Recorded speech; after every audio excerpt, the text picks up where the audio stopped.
केंद्र सरकार की ओर से या पीयूष गोयल जी की ओर से जो घोषणा की जा रही है, जो कहा गया है कि हम 5 फसलों के ऊपर 5 साल के लिए किसानों की एमएसपी की गारंटी देते हैं, खरीद करेंगे। उसके लिए आज हम सब दोनों फोरम जो बातचीत करके ये फैसला लिया कि इसी समय जो हमारा प्रतिक्रम वो जाना चाहिए।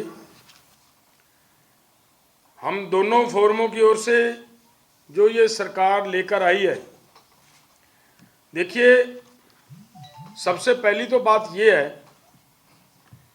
कि एमएसपी की बात को समझने की ज़रूरत है, फिर अपने आप सारी कहानी समझ आ जाती है। जो एमएसपी दी जाती है, एमएसपी का पूरा शब्दी अर्थ अगर आप निकालोगे तो मिनिमम सपोर्ट प्राइस का अर्थ ये होता है कि आपकी फसल अगर पूरे रेट पे बिकती है तो ठीक है, अगर नहीं बिकती तो कम से कम इस रेट पे सरकार खरीद लेगी। कम से कम रेट दिया जाता है, लेकिन जो कम से कम भी दिया जाता है वो भी किसान को मिल नहीं रहा, और उसी की वजह से बहुत सारी रिपोर्ट्स अब आ चुकी हैं। सिर्फ एक साल 2022-23 के अंदर जो एमएसपी के ऊपर किसानों को फसलों का भाव पूरा ना मिलने की वजह से और एक्सपोर्ट इंपोर्ट ड्यूटीज़ के फेरबदल की वजह से जो देश के किसान को नुकसान उठाना पड़ा, वो रिपोर्ट नई रिपोर्ट जो आज सभी के सामने है कि 14 लाख करोड़ रुपए का पूरे देश को, एक किसान को नुकसान हुआ है। तो अगर ऐसा चलता रहेगा तो किसान सरवाइव नहीं कर पाएगा। किसान को जिंदा रखने के लिए वो अपनी लाइफ, अपनी ज़िंदगी जी सके, उसके लिए अति ज़रूरी है कि उसकी सभी फसलों के ऊपर उसको एमएसपी की गारंटी का कानून मिले। और जो एमएसपी भी दी जाती है वो भी कम से कम शब्द मैं यूज कर रहा हूँ कि जो डॉक्टर स्वामीनाथन का फार्मूला था C2+50 के हिसाब से अगर नहीं मिलती तो किसान किसी भी कीमत पे जिंदा नहीं रह सकता, वो खेती नहीं कर पाएगा, किसान से ज़मीन छिन जाएगी। और इसके लिए इसी आधार पे हम किसान की जो दशा को देखते हुए रिकॉर्ड बोल रहा है कि 7 लाख के करीब किसान सुसाइड कर चुका है। 7 लाख जब किसान सुसाइड कर जाए तब भी सरकार उसके ऊपर सीरियस ना हो और ये कहे कि केवल 5 फसलों के लिए, केवल 5 साल के लिए हम आपको ये फसलें खरीदने की गारंटी देते हैं, तो ये उचित नहीं बनता। सरकार को अपनी जिम्मेदारी निभानी चाहिए कि सभी फसलों के ऊपर सरकार हमें हमारी एमएसपी की गारंटी का कानून दे। यही हम मांग रहे हैं, कोई नई बात नहीं मांग रहे। जो सरकार ये बातें कहती है कि बहुत सारा खर्च आ जाता है, हमारे खजाने के ऊपर बहुत बोझ पड़ेगा, वो अब तो बहुत सारी रिपोर्ट्स बाहर आ चुकी हैं जिन्होंने ये क्लियर कर दिया है कि किसी तरह का बोझ पड़ने वाली बात इतनी नहीं है। ऐसी रिपोर्ट्स बाहर निकल के आ रहे हैं कि सरकार को उसके खजाने के ऊपर बोझ पड़ने की बजाय खजाने में वृद्धि होने की संभावना बन सकती है अगर सभी फसलों के ऊपर सरकार एमएसपी की गारंटी का कानून देती है। एक रिपोर्ट यहाँ तक आ गई है कि केवल 22,000 करोड़ रुपया लगाने से ही पूरे देश के किसानों की सभी फसलें 23 की 23 फसलें एमएसपी के ऊपर खरीदी जा सकती हैं। लेकिन अगर पीछे जो एक रिपोर्ट आई उसी पर भी अगर ध्यान दिया जाए तो एक रिपोर्ट में ये क्लियर क्या किया गया है कि 2.25 लाख करोड़ रुपया अगर सरकार किसानों के ऊपर खर्च कर देती है, एमएसपी के ऊपर खर्च कर देती है, तो सभी फसलों की प्रोक्योरमेंट हो सकती है। देखिए, हमारी सरकार बाहर से 1,38,000 करोड़ का पाम ऑयल तो मंगवा सकती है, लेकिन अपने देश के किसानों के ऊपर 2.25 लाख करोड़ रुपया खर्च नहीं कर सकती। और बाहर से केवल पाम ऑयल नहीं मंगवाया जा रहा, बाहर से आप सबको मेरे से भी ज़्यादा बेहतर पत्रकारों को ज़्यादा जानकारी है कि दालें बाहर से मंगवाई जा रही हैं और बहुत सारा सामान बाहर से मंगवाया जा रहा है।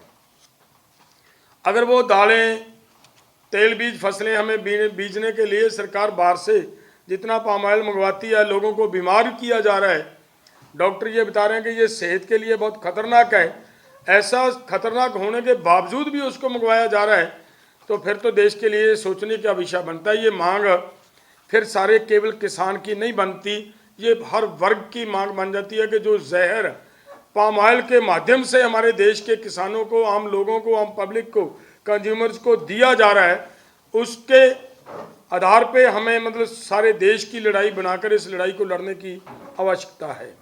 सभी की लड़ाई है ये, हमारी केवल किसानों की लड़ाई नहीं है ये। तो अगर जितना पैसा बाहर से माल मंगवाने के ऊपर सरकार खर्च करती है वो हमारे देश के अंदर किसानों के ऊपर खर्च कर देती है, तो एमएसपी की गारंटी का कानून मिल सकता है। तो हम इसी आधार पे पहले दिन भी हमने ये कहा था कि देखिए, ये 5 फसलों की बात करना, 70 साल के बाद अगर देश के किसान की कभी कोई बात इस मुद्दे पे उठी है तब भी उसको 5 फसलों पे कर देते हैं, 7 फसलों के ऊपर कर देते हैं। तो ऐसी टाल मटोल करना मुझे लग रहा है उचित नहीं है। सरकार को ये अपनी जिम्मेदारी से भागना नहीं चाहिए। पूरे देश के किसान को बचाने के लिए, पूरे देश को बचाने के लिए एमएसपी की गारंटी का कानून देना चाहिए। और ये जो उन्होंने दिया, जो उन्होंने ऐलान किया है, जो कह रहे हैं, ये किसानों के लिए लाहेवंद नहीं है।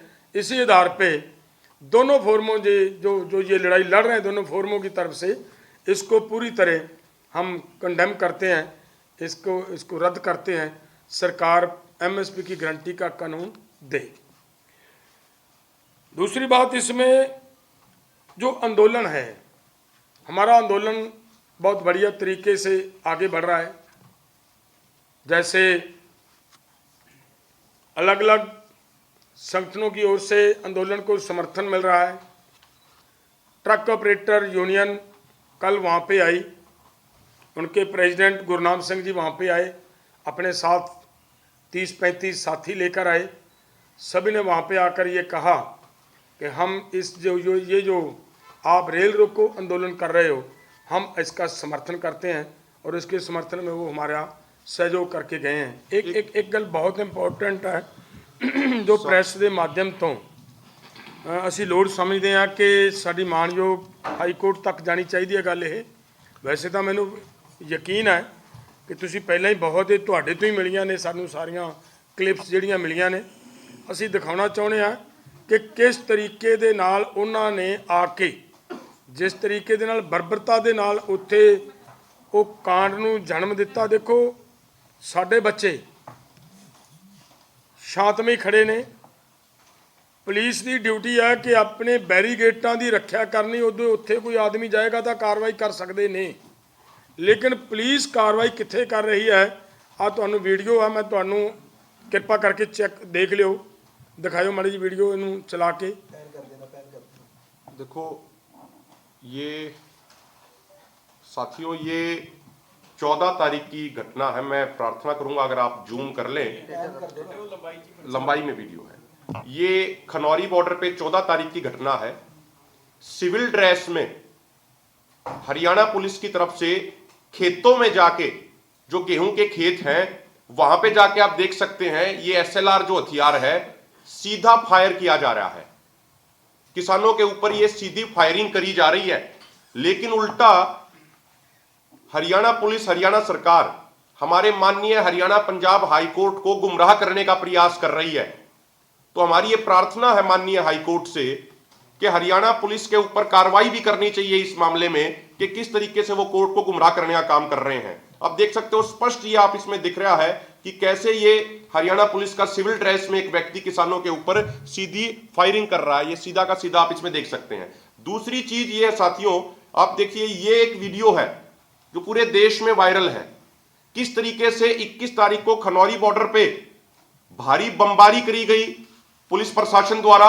उसके बाद सिविल ड्रेस में लोग आते हैं जो पुलिस के गियर पहने हुए थे, सारे के सारे पुलिस की वो शील्ड लिए हुए थे हाथ में, और वो ट्रैक्टरों को तोड़ रहे हैं, गाड़ियों को तोड़ रहे हैं। जो हमारे बुजुर्ग थे उनको ट्रॉलियों में जो सो रहे थे उनको उतार के नीचे पीटा गया। बहुत सारे लोगों को छर्रे लगे हुए हैं और प्रीतपाल सिंह को वहां से अगवा किया गया। साथियों, महत्वपूर्ण बात एक ये भी है अंत में कि बार बार केंद्र सरकार और हरियाणा सरकार ये कहती है कि हमें किसानों से नहीं, हमें ट्रैक्टर ट्रॉलियों से प्रॉब्लम है। किसान पैदल दिल्ली क्यों नहीं आ जाते? दोनों फोरमों ने प्रोग्राम दिया था 6 तारीख को कि 6 तारीख को पैदल हमारे किसान पंजाब हरियाणा के अलावा अन्य राज्यों से चलेंगे, लेकिन हमने मीडिया के माध्यम से वो साझा भी किए हैं। आपसे फिर दोबारा वो चीज हम कहना चाहते हैं, अलग अलग जगहों पे जो किसान हमारे पैदल आ रहे थे उनको गिरफ्तार किया गया, उनको रोका गया। उत्तर प्रदेश में बुलंदशहर से चौधरी हरपाल सिंह बिलारी जी के नेतृत्व में, जो संयुक्त किसान मोर्चा गैर राजनीतिक के बड़े लीडर हैं, उनके नेतृत्व में किसानों का एक बड़ा जत्था दिल्ली की तरफ आ रहा था। उनको बुलंदशहर नोएडा रोड पे उनको रोका गया, वहां उनके साथियों को डिटेन किया गया। अनिल तालान जी हमारे उत्तर प्रदेश के ही किसान लीडर हैं, भारतीय किसान यूनियन के, उनके पदाधिकारियों को 7 जगहों पे 7 जिलों में उनको डिटेन किया गया। राजस्थान में हमारे बहुत सारे साथियों को डिटेन किया गया। हम आपको जो विजुअल्स हैं वो विजुअल्स आप तक हम साझा भी कर देंगे।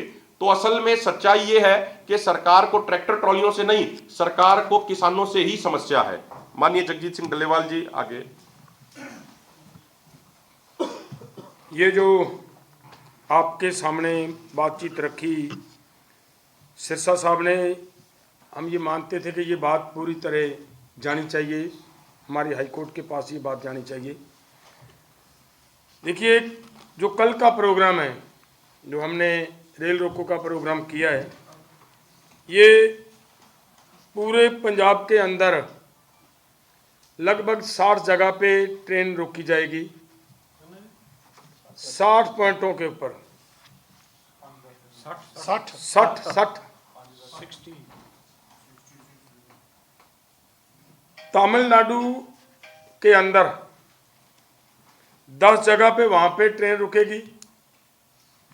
एक संगठन ने, अभी तक मुझे इन्फॉर्मेशन आई है केवल एक संगठन की यूपी से, 2 संगठनों की अभी तक उनके साथ तालमेल नहीं हो पाया।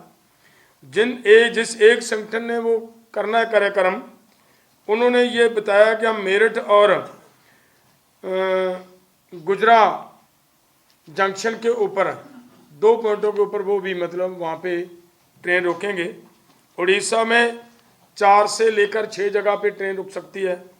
इसी तरीके से कर्नाटक के अंदर कई जगह पे ट्रेन रुकेगी, बिहार के अंदर भी ट्रेन रुकेगी, राजस्थान और मध्य प्रदेश, कर्नाटक, केरला, आंध्र प्रदेश, इन सभी राज्यों में ट्रेन रुकेगी। और हो सकता है जो दूसरे साथी हैं, आज शाम तक उनकी भी रिपोर्ट हमारे पास आ जाएगी। कल तो फिर सभी को पता चल जाएगा कहाँ कहाँ पे रोकी जाएंगी ट्रेन। 4 से लेकर 5 जगह पे हरियाणा के अंदर, जहाँ पे इन लोगों ने हालात इमरजेंसी जैसा बना रखा है, ऐसा हालात बना हुआ हरियाणा के अंदर कि किसी को घर से बाहर नहीं निकलने दिया जा रहा, एकदम कर्फ्यू जैसा माहौल है। लेकिन वहाँ पे भी 4 से लेकर 5 जगह पे हमारे हरियाणा के भी लोग ट्रेन की रोड पटड़ी पर आएंगे। ये जो हमारा प्रोग्राम था वो भी आपको अपडेट करना जरूरी था, ये हम समझते थे। एक बात, जैसे पंजाब सरकार के साथ जुड़ी हुई हमारे सिरसा जी ने बात कही है, उसके ऊपर थोड़ी बहुत मैं ये कहना चाह रहा हूँ कि देखिए, ट्रैक्टर तोड़े गए हैं, 200 से अधिक का हमारे किसान जख्मी हुए हैं, उनकी अभी तक MLR नहीं काटी गई, FIR नहीं दर्ज की गई, और बार बार सरकार को लिख कर दिया गया है। क्या सरकार इसी रास्ते पे जब लोग चलेंगे कि भी जब रोड रोकेंगे तब जाकर वो एक्टिव होगी सरकार? सरकार को अपनी जिम्मेदारी समझनी चाहिए। इससे भी आगे मैं ये कहूँगा कि जो जख्मी हुए उनके संबंध में कार्रवाई करते हुए, उनके ऊपर FIR लॉन्च करवाते हुए ये सरकार जिम्मेदारी ले कि जख्मियों की भरपाई कैसे की जाएगी। और उससे आगे 3-4 लड़कों की आंख चली गई है, उनके लिए हम पंजाब सरकार से इस बात की भी मांग करेंगे कि पंजाब गवर्नमेंट उनके लिए भविष्य में उन्होंने ज़िंदगी कैसे जीनी है, किस तरीके से वो अपना रोज़गार कमा पाएंगे, उसकी भी व्यवस्था पंजाब गवर्नमेंट की जिम्मेदारी बनती है करे। और उसके साथ साथ मैं ये कहना चाह रहा हूँ कि पिछले दिनों में भारी मात्रा में गड़ेमारी की मार झेली है पंजाब के लोगों ने, पंजाब के किसानों ने, और अभी तक सरकार की ओर से कोई भी उसके ऊपर एक्टिविटी नज़र नहीं आ रही। सरकार इसके ऊपर तुरंत ध्यान दे। और आगे की बात यह है कि अभी तक गेहूं को भी पानी की ज़रूरत है। जिन लोगों ने आलू की खेती पटने के बाद और कोई फसलें बीजनी हैं, उनको भी अभी नहर के पानी की ज़रूरत है। सरकार जिस तरीके से नहरों के पानी की बंदी का प्रोग्राम बना रही है, हमारा निवेदन है सरकार इससे भी, इसके ऊपर भी गौर करे, कहीं पे भी किसी नहर की बंदी ना की जाए ताकि किसानों को और नई विपदा ना झेलनी पड़े। हमारा आज की प्रेस के ऊपर जो मैंने बात कहनी थी वो कह चुके हैं। अगर किसी का भी किसी तरह का कोई सवाल है तो वो एक बात मैं आपको ये बता दूं कि ये जो आप जो सवाल कर रहे थे कि भाई उन साथियों ने, जो हमारे कुछ साथियों ने हमें पत्र लिखकर कहा है, उस पत्र का जवाब पत्र के माध्यम से ही हमने उनको दिया है। ये पत्र उनके पास चला गया और आपके सामने भी हम ये क्लियर करना चाहते हैं कि ये पत्र है। एकता से कोई नहीं भागता। आप सबको मेरा ख्याल है इस बात का जानकारी होगी कि हम वो आदमी बैठे हैं आपके सामने जिन्होंने पहले बार जब एसकेएम का गठन हुआ उस समय एक अहम भूमिका निभाई है। सभी को हम जानते हैं किस तरीके से इकट्ठे किया और इकट्ठे रखा, लेकिन एक सिद्धांत था वहाँ पे कि किसी तरह की कोई राजनीति नहीं करेगा। राजनीति करने से सभी को अवॉइड किया गया था और आंदोलन की डिमांड्स अभी बाकी थी। और जब तक आंदोलन की डिमांड्स बाकी पड़ी हैं तब तक किसी तरह की राजनीति करने की किसी को कोई अनुमति नहीं थी। और वो हुआ जो आपने देखा, एसकेएम को तोड़कर एसएसएम बनाया गया। लेकिन फिर भी हमारा प्रयास ये है कि जो भी साथी एसकेएम को नॉन पॉलिटिकल रखकर जिस तरीके से हम चलने का प्रयास कर रहे हैं, क्योंकि बहुत सारे भाइयों ने यह भी कहा कि भाई एसकेएम को शायद इन लोगों ने तोड़ा है। मैं ये प्रेस के माध्यम से स्पष्ट कर देना चाहता हूं कि एसकेएम को बचाया ही इन लोगों ने है, जिन्होंने राजनीतिक पार्टियां बनाकर एसकेएम के ऊपर पहली बार वो तोड़ने का काम किया, उस बात को एक साइड पे रखते हुए, और जिन्होंने इसको बिल्कुल गैर राजनीतिक रखकर चलाने का प्रयास किया और उन्हीं डिमांडों के ऊपर लड़ाई लड़ रहे हैं, तो उनको ये कहना मुझे लग रहा है कि एकता बनाने के मामले में कहीं ना कहीं जब ऐसी वैसी बातें होती हैं तो प्रॉब्लम क्रिएट करती हैं।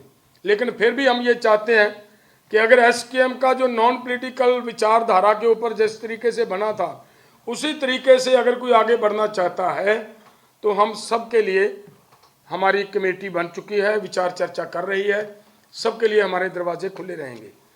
बहुत सारे संगठन हमारे साथ आ भी रहे हैं। 2 दिन पहले आपको पता चला होगा खनौरी बॉर्डर के ऊपर 3 संगठनों ने आकर वहाँ पे, पंजाब के 3 संगठन वो वहाँ पे आए, उन्होंने लिखित में दिया और उनको सबको एसकेएम के अंदर शामिल किया गया है। और हाँ, एसकेएम नॉन पॉलिटिकल के अंदर उन सबको शामिल किया गया है। यूपी से संगठन आ रहे हैं, उनको शामिल किया जा रहा है। अगर भाई दूसरों को हम शामिल कर रहे हैं तो इनके साथ किसी दूसरे के साथ तो हमें कोई प्रॉब्लम नहीं है, लेकिन सिद्धांतों की प्रॉब्लम है और कोई प्रॉब्लम नहीं है। किसी के साथ हमारा कोई पर्सनल निजी लड़ाई नहीं है। इतना ही है। जो आपका चिट्ठी का मामला था, मेरा ख्याल है सभी पत्रकारों के पास जो बात चली गई होगी। अगर कोई और किसी का भी सवाल है तो उसके ऊपर हम आपको देखो चिट्ठी दे विच जिहड़ा लिखिया है, जो बोल के मैं तुहानूं दसता, जो बोल के दस्सिया उही बोल के दस्सिया जो चिट्ठी दे विच लिखिया गया। मेन यही गल्लां लिखियां ने। हाँ, असीं उन्होंने ये कहा है कि लड़ाई लड़ी जा रही है, लड़ाई का हिस्सा बनना है। अगर किसी ने भी लड़ाई का हिस्सा बनना, पहली तो गल है जो भी आदमी लड़ाई का हिस्सा बनना चाहता है वो ਜਿਹੜਾ फोरम लड़ रहा है, अगर उस फोरम के नाल आके लड़ाई लड़नी चाहता है तो SKM का सिद्धांत मनना पएगा, नॉन पोलीटिकल का सिद्धांत मनना पएगा। अगर कोई नहीं, अगर कोई आदमी तालमेल में प्रोग्राम देकर किसी और तरीके से इसका समर्थन करना चाह रहा है तो वो अपने तरीके से कर सकता है, उसमें कोई दिक्कत नहीं है। पर डल्लेवाल जी, जितने प्रोग्राम आप लोग कर रहे हैं, चाहे दिल्ली जाने की बात है या फिर रेले रोकने की बात है, वो सारे प्रोग्राम तो SKM जो राजनीतिक ग्रुप है वो यहाँ पर बोल के गए हैं, उन्होंने सारे प्रोग्राम रखे। नहीं, अच्छी बात है। मैंने कहा कि वो उन्होंने जो रखा वो हम एक्सेप्ट नहीं करते। हम तो ये कह रहे हैं कि जिसने भी जो भी कर रहा है, इस लड़ाई का जिस रूप में भी कोई समर्थन कर रहा है, सबका हम धन्यवाद करते हैं। इसमें क्या दिक्कत है? ਡੱਲੇਵਾਲ ਸਾਹਿਬ ਕੀ ਉਹ ਇੱਕ ਚੀਜ਼ ਦਾ ਜਵਾਬ ਦੇ ਦਿੱਤਾ ਜਿਹੜਾ ਤੁਸੀਂ ਉਹਨਾਂ ਨੇ ਜ਼ਿਕਰ ਕੀਤਾ ਸੀਗਾ, ਸਰਵਣ ਪੰਧੇਰ ਦਾ ਜ਼ਿਕਰ ਕੀਤਾ ਸੀ, ਉਹਨਾਂ ਨੇ 26 ਤਰੀਕ ਦੀ ਘਟਨਾ ਦਾ ਜ਼ਿਕਰ ਕੀਤਾ ਸੀਗਾ, ਉਹ ਪੁਰਾਣੀਆਂ ਚੀਜ਼ਾਂ ਦਾ ਜ਼ਿਕਰ ਕੀਤਾ ਸੀ, ਉਹਨਾਂ ਨੇ ਜਵਾਬ ਦਿੱਤਾ। ਦੇਖੋ ਇਹ ਜਿਹੜਾ ਜਵਾਬ ਹੈ, ਅਸੀਂ 2 ਫੋਰਮ ਤਾਲਮੇਲ ਮੇ ਪ੍ਰੋਗਰਾਮ ਦੇ ਵਿੱਚ ਚੱਲ ਰਹੇ ਹਾਂ, ਤੁਹਾਨੂੰ ਮੇਰਾ ਖਿਆਲ ਹੈ ਸਾਰੀ ਪ੍ਰੈਸ ਨੂੰ ਪਤਾ ਹੈ। ਇਹ ਅਸੀਂ SKM ਸੰਯੁਕਤ ਕਿਸਾਨ ਮੋਰਚਾ ਗੈਰ ਰਾਜਨੀਤਿਕ ਵੱਲੋਂ ਜੋ ਸਾਡੇ ਨਾਲ ਰਿਲੇਟਡ ਗੱਲਾਂ ਕਹੀਆਂ ਗਈਆਂ, ਅਸੀਂ ਉਹਦਾ ਜਵਾਬ ਦਿੱਤਾ। ਹਜੇ ਉਹਨਾਂ ਨਾਲ KMM वालों ने भी दे दिया ये। KMM वालों ने भी ये जवाब दे दिया, उनको दोनों तरफ से जवाब चला गया। ਮਤਲਬ ਤੁਸੀਂ ਵੀ ਇੱਕ ਤੇ ਜਾ ਕੇ ਅਲੱਗ-ਅਲੱਗ ਜਵਾਬ ਭੇਜ ਦਿਓ ਤੁਸੀਂ। नहीं, देखो गल की है, 2 मोर्चे है, 2 मोर्चे मिलकर चल रहे हैं, बहुत बड़ी गल है।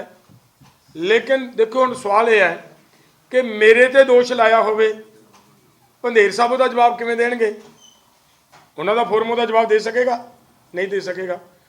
पंधेर साहब ਤੇ कोई किसी ने दोष लाया, ਉਹਦਾ जवाब मैं नहीं दे सकांगा, ਉਹਦਾ जवाब ਤਾਂ ਉਹੀ ਦੇ ਸਕਣਗੇ। ਇਹ ਇਸੇ ਪੁਆਇੰਟ ਦੇ ਉੱਤੇ ਆ ਕੇ ਹੀ ਸਾਨੂੰ ਇਹ ਵੱਖਰੇ ਵੱਖਰੇ ਜਵਾਬ ਦੇਣੇ ਪਏ ਆ, ਨਹੀਂ ਤਾਂ ਐਸੀ ਗੱਲ ਨਹੀਂ ਹੈ। ਅਸੀਂ ਜਿਹੜੀ ਅੱਜ ਉਹਨਾਂ ਦੀ ਕੇਂਦਰ ਸਰਕਾਰ ਦੀ ਪ੍ਰਪੋਜ਼ਲ ਨੂੰ ਜੋ ਰਿਜੈਕਟ ਕੀਤਾ ਹੈ ਉਹ ਆਪ ਦੇ ਸਾਹਮਣੇ ਨੇ। ਇਧਰਲੇ ਪਾਸੇ ਦੋਨੋਂ KMM ਦੇ ਲੀਡਰ ਸਾਹਿਬਾਨ ਸਾਡੇ ਨਾਲ, ਔਰ ਦੋਨੋਂ ਲੀਡਰ ਸਾਹਿਬਾਨ ਸਟੇਟ ਲੈਵਲ ਦੇ ਲੀਡਰ ਸਾਹਿਬਾਨ ਨੇ। ਦੂਸਰੇ ਅੱਜ ਤੁਹਾਨੂੰ ਪਤਾ ਹੋਵੇਗਾ, ਮੇਰਾ ਖਿਆਲ ਹੈ ਮੇਰੇ ਨਾਲ ਵੱਧ ਪਤਾ ਹੈ ਕਿ ਜਦੋਂ ਰੇਲ ਰੋਕੋ ਪ੍ਰੋਗਰਾਮ ਹੈ तो सारे के सारे लीडर अपनी अपनी जगह पे, असी भी इतों थोड़ा समय बाद साड़ी भी सारे की ड्यूटी उधर ही है। एक आपसे और जानना चाहेंगे, आपने यहाँ पर जिक्र किया, 2 एक वीडियोस भी दिखाई जिसमें आपने बताया कि इस तरह से जो अटैक है वो किया गया था, आप लोग निहत्थे थे, पर ये सारी चीज़ें जो हैं हाई कोर्ट में क्यों नहीं दिखाई गई? क्योंकि बीते दिन जो सुनवाई हुई थी उसमें काफ़ी जो झाड़ है वो किसानों को भी की गई है कि क्यों महिलाएं और बच्चे आगे थे, उनको किस तरह से गोली अगर लगी है तो आप लोगों की कमी बताई गई। देखिए, सबसे पहले तो मैं ये बात कहना चाह रहा हूँ कि आंदोलन करने का हर एक को राइट है, चाहे वो कोई महिला है चाहे कोई बच्चा है। जिसका अधिकार छीना जाएगा वो आंदोलन करेगा। लेकिन ये बात मैं क्लियर कर दूं प्रेस के माध्यम से फिर एक बार कि जब 21 तारीख की वो घटना थी, प्रेस सारी की सारी, आप सभी के सभी, इनमें से बहुत सारे वहाँ पे थे। हमने ये कहा था कि कोई नौजवान, कोई लड़का आगे नहीं बढ़ेगा, हम नेता हैं आपके, हमारी जिम्मेदारी बनती है, कोई हमारा बच्चे का नुकसान नहीं होना चाहिए, हम आगे जाएंगे। हम आगे गए हैं। तो ऐसी नहीं है बात। देखो, बच्चा कोई नॉर्मल चीज़ है। कौन चाहेगा कि साडे बच्चे का नुकसान होवे? किहड़ा बजुर्ग चाहेगा कि मैं जिउंदा रहा तो मेरा बच्चा, मेरा पुत, मेरा पोतरा ਉਹਦੀ मौत हो जाए? जी कोई नहीं चाहेगा। ਜਿਹੜੇ ਅੰਦੋਲਨ 'ਚ ਬੈਠੇ ਨੇ ਉਹ ਸਾਰੇ ਸਾਡੇ ਹੀ ਨੇ, ਕਿਸੇ ਹੋਰ ਦੇ ਨਹੀਂ। ਡੱਲੇਵਾਲ ਸਾਹਿਬ, ਕੋਰਟ ਬਾਰ-ਬਾਰ ਕਹਿ ਰਿਹਾ ਕਿ ਕਿਸਾਨ ਇੱਥੇ ਕਿਉਂ ਨਹੀਂ ਆ ਰਹੇ ਹੈਗੇ, ਉੱਥੇ ਇਹ ਵੀ ਜ਼ਿਕਰ ਆ ਕਿ ਪਹਿਲਗਾਮ ਚੱਲੀ ਹੈਗੀ, ਹਰਿਆਣਾ ਸਰਕਾਰ ਨੇ ਖੁਦ ਮੰਨ ਲਿਆ ਨਾ। ਦੇਖੋ, ਗੱਲ ਇਹ ਹੈ, ਨਿਆਂਪਾਲਿਕਾ ਸਾਡੇ ਸਾਰਿਆਂ ਲਈ ਰਿਸਪੈਕਟਯੋਗ ਹੈ, ਅਸੀਂ ਸਾਰੇ ਉਹਦਾ ਸਤਿਕਾਰ ਕਰਦੇ ਹਾਂ। ਲੇਕਿਨ ਇਹ ਗੱਲ ਵੀ ਤਾਂ ਹੈ ਕਿ ਸਾਡੀ ਮਾਣਯੋਗ ਹਾਈ ਕੋਰਟ, ਸਾਡੀ ਮਾਣਯੋਗ ਸੁਪਰੀਮ ਕੋਰਟ ਕਿ ਅਜਿਹੇ ਜਿੱਥੇ ਕਿਤੇ ਵੀ ਮਾਨਵਤਾ ਦੇ ਉੱਪਰ ਏਡੇ ਵੱਡੇ ਹਮਲੇ ਹੁੰਦੇ ਹੋਣ, ਸਾਡੀ ਮਾਣਯੋਗ ਹਾਈ ਕੋਰਟ ਦੀ ਆਪਣੇ ਆਪ ਇੱਕ ਜ਼ਿੰਮੇਵਾਰੀ ਬਣ ਜਾਂਦੀ ਹੈ ਕਿ ਉਹ ਸੋ ਮੋਟੋ ਲਵੇ। ਲੇਕਿਨ ਨਹੀਂ ਲਿਆ ਗਿਆ ਨਾ। ਅਸੀਂ ਹਜੇ ਵੀ ਉਮੀਦ ਰੱਖਦੇ ਹਾਂ ਸਾਡੀ ਹਾਈ ਕੋਰਟ ਤੋਂ ਕਿ ਬਹੁਤ ਸਾਰੇ ਤੱਥ ਤੁਹਾਡੇ ਜ਼ਰੀਏ ਪੂਰੇ ਸੰਸਾਰ ਨੂੰ ਪਤਾ ਲੱਗ ਗਿਆ ਕਿ ਕਿਸੇ ਦੇ ਕੋਲੇ ਕੋਈ ਹਥਿਆਰ ਨਹੀਂ, ਸਾਰੇ ਸੰਸਾਰ ਨੂੰ ਪਤਾ ਲੱਗ ਗਿਆ ਕਿ ਕਿਸਾਨ ਸ਼ਾਂਤ ਰਹੇ ਨੇ, ਫਿਰ ਵੀ ਤੁਹਾਡੇ ਮਾਧਿਅਮ ਤੋਂ ਇਹ ਪਤਾ ਲੱਗ ਗਿਆ ਕਿ ਐਡਾ ਐਡਾ ਖਤਰਨਾਕ ਹਥਿਆਰ ਚਲਾਏ ਗਏ ਨੇ ਉੱਥੇ, ਸਾਰੀ ਦੁਨੀਆ ਜਾਣਦੀ ਹੈ ਤੇ ਸਾਡੀ ਹਾਈ ਕੋਰਟ ਤਾਂ ਸਾਡੇ ਨਾਲ ਬੈਠੀ ਹੈ। ਇਹਨਾਂ ਨੂੰ ਵੀ ਇਹਨਾਂ ਗੱਲਾਂ ਦੇ ਉੱਤੇ ਸੰਗਿਆਨ ਲੈਣਾ ਚਾਹੀਦਾ ਹੈ, ਵਿਸ਼ੇਸ਼ ਤੌਰ ਦੇ ਉੱਤੇ ਧਿਆਨ ਰਹਿਣਾ ਚਾਹੀਦਾ ਹੈ।